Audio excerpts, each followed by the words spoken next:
SMP Negeri 1 Barekbek merupakan salah satu sekolah yang berkomitmen untuk menciptakan proses pembelajaran yang berkualitas dan mengikuti perkembangan teknologi pendidikan. Hal tersebut terlihat dari berbagai fasilitas yang dimiliki sekolah, mulai dari lingkungan belajar yang nyaman, ruang kelas yang mendukung kegiatan pembelajaran, penggunaan papan pintar sebagai media pembelajaran interaktif, hingga laboratorium yang dimanfaatkan sebagai sarana penunjang proses belajar.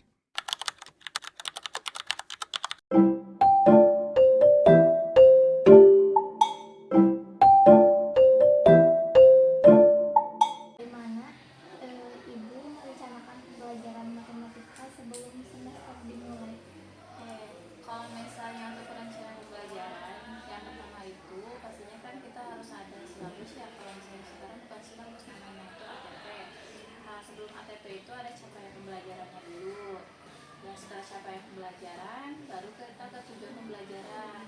Nah, itu kan harus direncanakan dulu ya. Nah, selain dari itu kan harus dilihat dulu materi yang harus kita pelajari itu apa. Misalnya cuma 3 bab, berarti untuk tujuan pembelajarannya kita mencarinya hanya untuk 3 materi.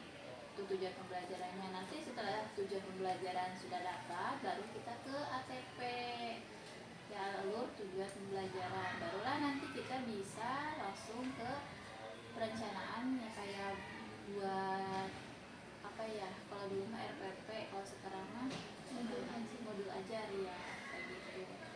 Barulah nanti kalau sudah modul ajar ada, waktu di pelaksanaannya pasti nanti ada soal-soal. Bagaimana Ibu menentukan metode atau model pembelajaran yang akan digunakan? Kalau untuk model atau metode itu kan bagi pendidikan saintifik ya.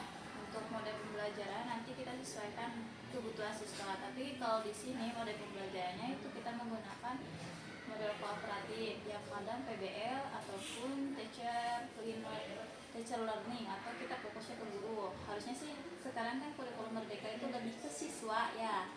Nah, karena mungkin keterbatasan beberapa kendala gitu dari saya juga, dari medianya juga, jadi masih ke murid lebih fokus ke guru untuk sekarang. Selanjutnya, perangkat pembelajaran apa saja yang Ibu siapkan sebelum mengajar? Perangkat pembelajaran ya, mungkin yang pertama itu pasti modul ajar ya, absensi biasa dengan media peraga yang akan kita laksanakan nanti di kelas. Untuk sekarang mungkin untuk alat peraganya belum lebih spesifik yang aneh-aneh, tapi cuma kalau kesebangunan kita gunakannya yang real ada di siswa ya, atau misalnya buku juga bisa dijadikan contoh alat peraga. Jadi ada suara. Untuk media pembelajaran yang biasanya Ibu gunakan untuk membantu penyampaian materi matematika? Kalau untuk media mungkin belum secara yang teknologi ya, masih kita di media papan tulis gitu. Untuk papan tulisnya biasa papan tulis, terus ada LKJ juga ya. Nah, ini ada kan di sini ada Merdeka Belajar ya, ada papan tulis yang elektronik ya, itu baru dilaksanakan 1 kali kemarin saja waktu praktik. Itu belum langsung ke anak siswa yang secara keseluruhan, baru sebagian pendidikan. Untuk cara menentukan tujuan pembelajaran yang ingin dicapai siswa yang tadi disebutkan itu Kayak caranya, kayak tujuan pembelajaran itu lebih gini konteksnya, apakah kita ingin menekankan soal yang mudah, sedang atau hot ya. Nah, untuk tuntutan sekarang itu sedang ke hot, jadi tidak ada yang mengidentifikasi atau seperti contohnya jelaskan pengertian dari sini. Nah, itu soalnya sudah mulai kita minimalisir gitu, jadi hanya 1 atau 2 kali yang muncul. Kalau sekarang tujuan pembelajarannya itu biar menekankan, memahaminya sedikit dikurangi, tapi menerapkan, lebih ke menerapkan kayak gitu ya. Jadi banyak tujuan pembelajarannya juga harus sesuai dengan kurikulum gitu ya. Untuk pelaksanaan pembelajaran biasanya apakah sesuai dengan rencana yang telah Ibu buat? Kalau untuk lapangan mungkin sedikit berbeda ya. Sedikit berbedanya tuh lihat kondisi siswanya juga. Kalau misalnya kondisi siswanya mohon maaf ya cepat mendekati gitu, pasti sesuai dengan modul yang kita buat, itu perencanaan yang kita buat. Kalau misalnya sedikit berbeda, kita kalau bahasa Indonesianya itu apa ya, spontan kayak gitu, jadi ada yang sedikit dirubah caranya. Untuk cara mengelola waktu agar seluruh kegiatan pembelajaran dapat terlaksana dengan baik. Kalau cara untuk waktu itu sedikit sulit ya, sedikit sulit itu mungkin dari awal pembukaannya. Kan kadang ada siswa yang belum datang ke kelas, kalau misalnya bagiannya bukan jam 1 ke 2 ya, kita kan kadang ada jadwal. Kalau misalnya kebetulannya setelah istirahat itu sedikit sulit ya, sedikit sulit tuh kadang masuk jam 9.40 atau 9.50. Nah kumpulnya itu jam 10, dan dari sana juga kan waktunya juga sudah minus 10 ya, seharusnya 120 jadi cuma 110 ataupun jadi 100 gitu loh ya. Jadi mungkin balik lagi ke kondisi di lapangan. Khusus untuk cara ibu menyesuaikan pembelajaran jika terdapat perbedaan kemampuan siswa dalam memahami materi matematika. Oke, kemampuan siswa itu kan berbeda-beda ya, balik lagi tadi tujuan pembelajaran juga kan dilihat dari siswa juga. Kalau itu lebih ke pendekatan secara individual gitu. Kalau misalnya cara kayak gini, dapat buat satu soal, kita jelaskan, terus buat lagi soal untuk latihannya. Nah, ada yang siswa emang tanggap itu langsung nyetorkan nilai. Nah, ada juga yang kesulitannya kelihatan. Nah, di situ kita samperin anak itu, terus kita tanya apa kesulitan dari pengerjaannya. Nah, di situ kita arahin bagaimana langkah-langkahnya kayak gitu. Mungkin 1, 2, 3 mungkin ada ya. Untuk cara melakukan penilaian selama proses pembelajaran berlangsung seperti apa? Oke, kan ada penilaian itu ada beberapa ya, ada penilaian sikap, kemudian juga ada juga penilaian dari kerja kelompoknya. Kalau penilaian sikap sudah terlihat lah dari keaktifan dan tidaknya, ada yang banyak bertanya dan tidak. Terus kalau untuk penilaian dinilainya juga kan tadi sudah dijelaskan ya, ada yang cepat tanggap dan juga ada yang kurang. Dari situ penilaian sudah terlihat, oh ini siswa dominannya di mana. Kan AMTK itu tidak semuanya angka ya, ada logika juga kan ya. Dan dilihat juga dari respon anaknya juga itu terlihat dari penilaian selama ini seperti itu. Sebelum pembelajaran, apa yang ibu lakukan agar siswa siap mengikuti pembelajaran matematika? Oke, untuk persiapan, mungkin yang pertama seperti cek absenan dulu ya. Nah di situ pasti belum semuanya konsentrasi.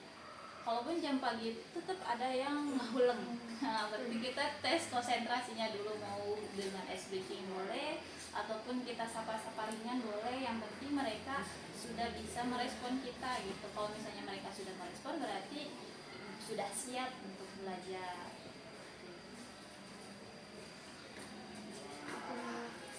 Yang selanjutnya, menurut ibu, seberapa penting penggunaan alat peraga dalam pembelajaran matematika di SMP? Mengingat siswa di SMP itu kan masih memerlukan bantuan benda atau media yang kompleks ya, untuk memahami konsep yang abstrak. Itu Kalau untuk alat peraga sebenarnya untuk MTK itu sangat penting ya, apalagi kalau materinya sudah ke bagian yang harus ditunjukkan, tidak lagi digambarkan. Kalau misalnya untuk statistika mungkin banyaknya digambar ya, untuk buat tabel distribusi. Kalau untuk bentuk aljabar pasti harusnya buat di papan tulis. Nah kalau untuk berhubungan dengan materi geometri ya, geometri itu kan pasti bangun ruang, bangun data dan sebagainya. Nah di sana kan ada beberapa yang emang harus ditunjukkan, jadi sangat penting kalau untuk FTK ya. Apalagi kalau misalnya trapesium sama jajar genjang, atau misalnya jajar genjang dengan belah ketupat, apa bedanya kan pasti harus dilihat ya bentuknya. Oh ini jajar genjang, oh ini belah ketupat. Jadi itu sangat penting sih untuk materi abstrak itu. untuk kegiatan apa yang biasanya dilakukan saat pembelajaran agar siswa aktif dalam pembelajaran? Yang pertama itu mungkin tetap ya ice breaking dulu kita ya, kuis-kuis. Kalau kebanyakan yang pernah dijalankan di beberapa yang buat aktif siswa itu di kuis-kuis ringan, kayak kalau misalnya bisa menjawab dapat poin, atau misalnya dapat nilai atau dapat hadiah. Itu sebenarnya membagikan semangat, walaupun di beberapa kelas tidak seantusias kelas lain kayak gitu, tapi itu sebagai upaya juga untuk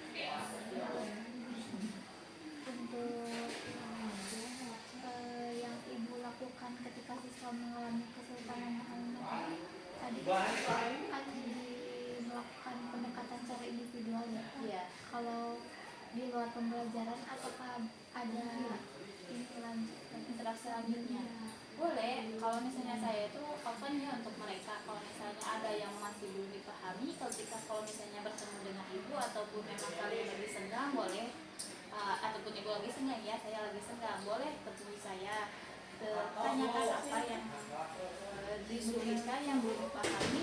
Nanti kalau misalnya mereka emang bertanya, oh yang ini mungkin saya jelaskan kembali secara emang betul-betul apa ya, individual. Kan di sini juga di SMP Paribik ada MTK Club ya, walaupun sekarang saya tidak mengembangnya, tapi kalau misalnya ada materi yang emang tidak dipahami di kelas, boleh diambil di eskul, itu ketentuan dulu kayak gitu. Mungkin sekarang juga seperti itu. Untuk yang terakhir, bagaimana ibu untuk pembelajaran dan memastikan siswa memahami materi yang telah dipelajari?